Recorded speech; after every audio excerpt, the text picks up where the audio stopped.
2 കൊരിന്ത്യർ 13 അധ്യായം. ഇവിടെ നാം ഒരു ചോദ്യം കാണുന്നു. അപ്പോസ്തലനായ പൗലോസ് കൊരിന്ത്യരോടാണ് ഈ ചോദ്യം ചോദിക്കുന്നത്. നമുക്ക് നമ്മളോട് തന്നെ ചോദിക്കാൻ കഴിയുന്ന ഒരു നല്ല ചോദ്യമാണിത്. ഈ കൊരിന്ത്യർ അവർ അവിശ്വാസികളല്ല, അവർ കൊരിന്ത്യയിലുള്ള ക്രിസ്ത്യാനികളാണ്.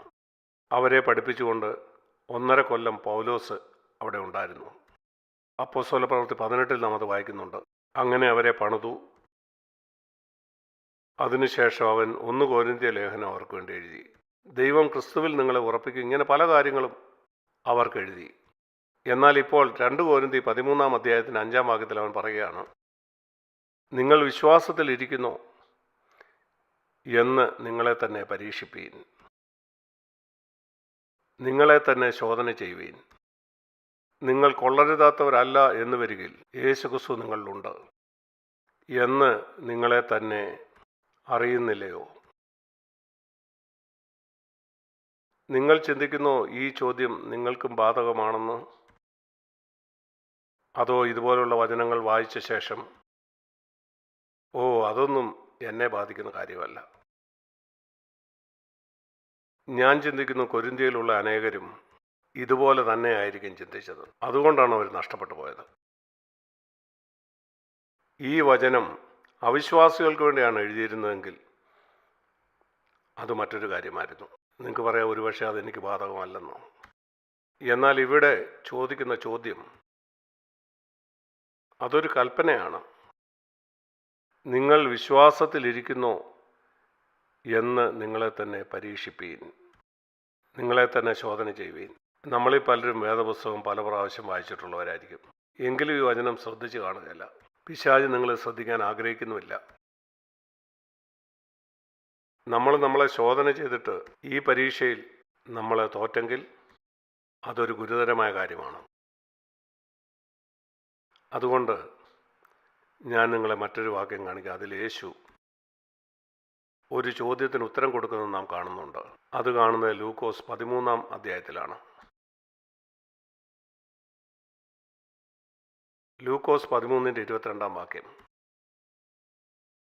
അവൻ പട്ടണം തോറും ഗ്രാമം തോറും സഞ്ചരിച്ച് യെരുശലേമിലേക്ക് യാത്ര ചെയ്തു.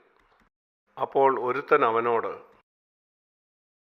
ഇത് നിങ്ങൾ വളരെ സാവകാശം വായിക്കണം, കർത്താവേ, രക്ഷിക്കപ്പെടുന്നവർ ചുരുക്കമോ എന്ന് അവനോട് ചോദിച്ചു. എന്ത് ആയിരിക്കും യേശു അതിന് കൊടുത്ത ഉത്തരം? അവസാനം വളരെ കുറച്ച് പേരെ രക്ഷിക്കപ്പെടൂ എന്നാണോ? അവർ മാത്രമേ നിത്യതയിൽ കാണൂ എന്നായിരുന്നോ? അവൻ്റെ ഉത്തരവിതായിരുന്നു.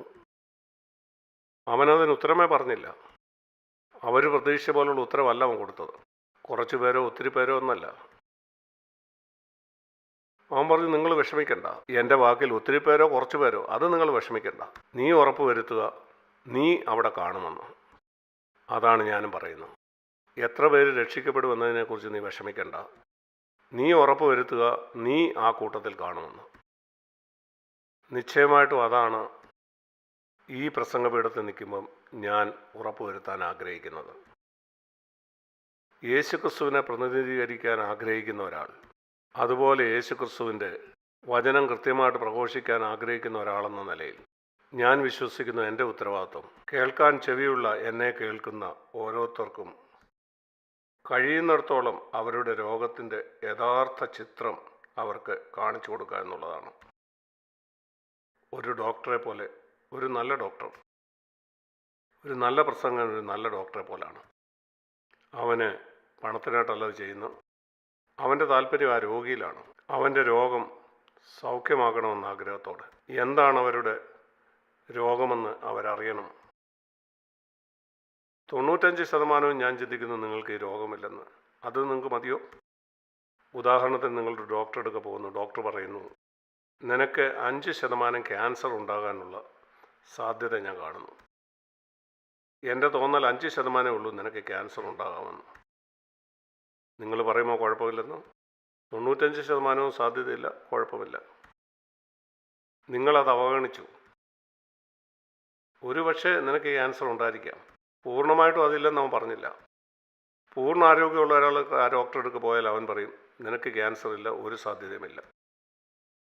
ഈ ചോദ്യം നിങ്ങളോട് തന്നെ ചോദിക്കുക. ഉദാഹരണത്തിന് നിങ്ങളൊരു ഡോക്ടറെ അടുക്ക് പോയി നിങ്ങൾക്ക് എവിടെയോ വേദനയുണ്ട്, അവൻ നിങ്ങളെ സ്കാൻ ചെയ്തു, എനിക്ക് ഉറപ്പിച്ച് പറയാൻ പറ്റുന്നില്ല, നിനക്ക് ക്യാൻസർ ആയിരിക്കാൻ 5% സാധ്യതയുണ്ട്, നീ കൂടുതൽ പരിശോധനകൾക്ക് വിധേയനാകണം. നിങ്ങളെന്തു പറയും? ഓ, അതിന് വലിയ ചിലവല്ലേ, ഓ സാരമില്ല. ശരി, നിങ്ങൾക്ക് ഒരു ഭാര്യയുണ്ട്, കൊച്ചു കുഞ്ഞുങ്ങളുണ്ട്, അവരെ നോക്കണം, നിങ്ങളുടെ ആരോഗ്യത്തെ സംബന്ധിച്ച് നിങ്ങൾ എന്തെങ്കിലും ചെയ്യണം. ഭാര്യയെ വിധവയായിട്ടും മക്കളെ അപ്പനില്ലാത്തവരായിട്ടും വിട്ടിട്ട് പോവുകയല്ല വേണ്ടിയത്. നാം ക്യാൻസറിനെ പേടിക്കുന്നു എന്നുള്ളതിൻ്റെ തെളിവ് ഈ പരിശോധനയാണ്. ദൈവത്തോടുള്ള നിത്യമായ വേർപാടിനേക്കാൾ കൂടുതൽ നാം അതിനെ പേടിക്കുന്നു. അതാണ് സത്യം. ഞാൻ മനസ്സിലാക്കുന്ന അനേക ആളുകളെ ഇവിടെ CFCയിൽ വരുന്നു, അവർ ചിന്തിക്കുന്നു, അവർ നല്ല സന്ദേശങ്ങൾ കേൾക്കുന്നു, നല്ല കൂട്ടായ്മ, അവർക്ക് കുഴപ്പമൊന്നുമില്ലെന്ന് അവർ ചിന്തിക്കുന്നു. നിങ്ങളുടെ ആ സ്വസ്ഥതയെ പിടിച്ചു കുലുക്കാനാണ് ഞാൻ ആഗ്രഹിക്കുന്നത്. എന്നിട്ട് നിങ്ങൾ നിങ്ങളെ ഒന്ന് നോക്കാൻ. യേശു എന്താ ഉത്തരം കൊടുത്തത്? ലൂക്കോസ് 13:24 വാക്യം, ഇടുക്കവാതിലൂടെ കടപ്പാൻ പോരാടുവീൻ. പലരും കടപ്പാൻ നോക്കും, കഴിയുക ഇല്ലാതാനും എന്ന് ഞാൻ നിങ്ങളോട് പറയുന്നു. അനേകർ അതിലൂടെ കടക്കാനായിട്ട് നോക്കും, എങ്കിലും കഴിയില്ല. അത് ശരിയല്ലേ? കർത്താവിനോടുകൂടെ എന്നും ആയിരിക്കാൻ ആഗ്രഹിക്കുന്നവർക്ക് അതിനെ കഴിയുകയില്ലേ? നമ്മൾ ചിന്തിക്കുന്നത് അത് കർത്താവിനെ തള്ളിക്കളഞ്ഞവർക്കാണ്, കർത്താവിനെ വേണ്ടാത്തവർക്ക്. എന്നാൽ ഇവിടെ പറയുന്നു അതിലൂടെ കടക്കാൻ ആഗ്രഹിക്കുന്നവർക്ക് കടക്കാൻ കഴിയില്ല എന്ന്. ഒരു ദിവസം വീട്ടുടയവൻ എഴുന്നേറ്റ് അതിൻ്റെ കഥ അടയ്ക്കും. അവർ പുറത്തു നിന്ന് പറയും, ഓ കർത്താവേ തുറക്കണേ. അവൻ പറയും, നിങ്ങൾ എവിടെ നിന്നാണെന്ന് എനിക്കറിയില്ല.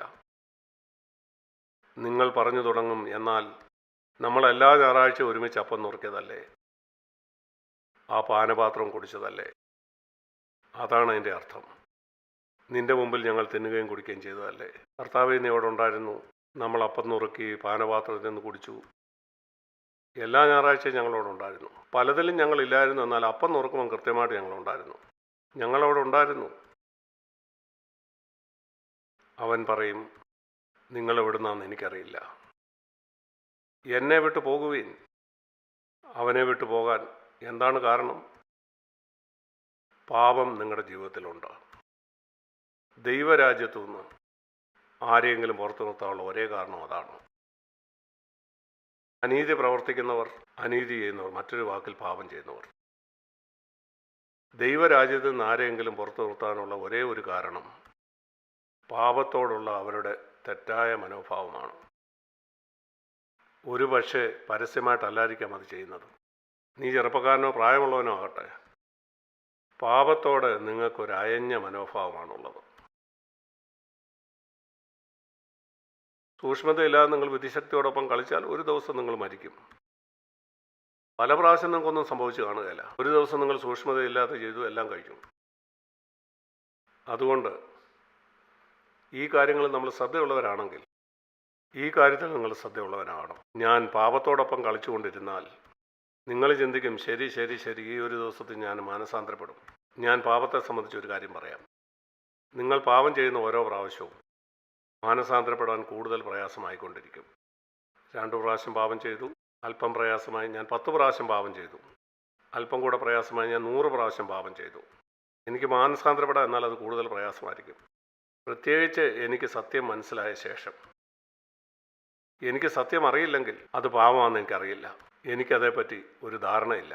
ഇവിടെ വരുന്ന നിങ്ങൾക്ക് എല്ലാവർക്കും സത്യം അറിയാം. നിങ്ങൾ പാപം ചെയ്യുന്നു, അതിനെ നിസ്സാരമായിട്ടെടുക്കുന്നു, പാപം ചെയ്യുന്നു, നിസ്സാരമായിട്ടെടുക്കുന്നു.